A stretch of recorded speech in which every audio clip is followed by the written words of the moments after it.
बातमी आहे भोंदूबाबा अशोक खरात विषयीची, कारण अशोक खरातचा पाय आणखी खोलात गेलाय।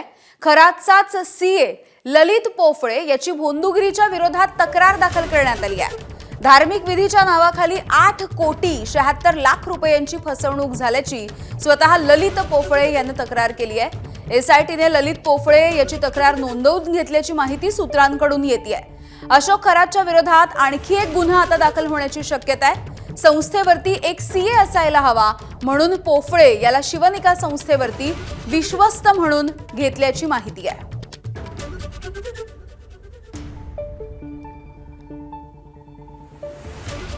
मुकुल कुलकर्णी आमचे प्रतिनिधी आपल्याला याविषयी माहिती देत आहेत। मुकुल, आणखी एक गुन्हा नोंदवला जाऊ शकतो, काय नेमकी अधिकची अपडेट आहे याविषयी? काय नेमकं तक्रारीमध्ये म्हटलंय?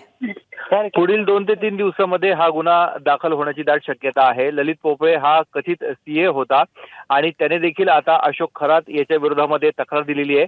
गेल्या 8 दिवसापूर्वी ललित पोफळे याची 2 ते 3 दिवस एसआयटीच्या माध्यमातून चौकशी करण्यात आली होती। त्याचबरोबर क्राईम ब्रँचने देखील सुरुवातीला त्याची चौकशी केलेली होती।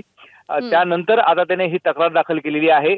त्याची देखील फसवणूक झालेली आहे। आर्थिक फसवणुकीचा हा गुन्हा दाखल होण्याची दाट शक्यता आहे। त्याचबरोबर त्याने धार्मिक विधीचं कारण देखील सांगितलेलं होतं, त्या बाबतीत देखील त्याच्या विरोधात आता गुन्हा दाखल होण्याची शक्यता आहे। मात्र अद्याप तक्रार आहे, तक्रारीचं स्वरूप पाहता येत्या काळामध्ये एसआयटीच्या माध्यमातून आणि त्याचबरोबर नाशिक पोलिसांच्या माध्यमातून पुढची कारवाई केली जाणार आहे।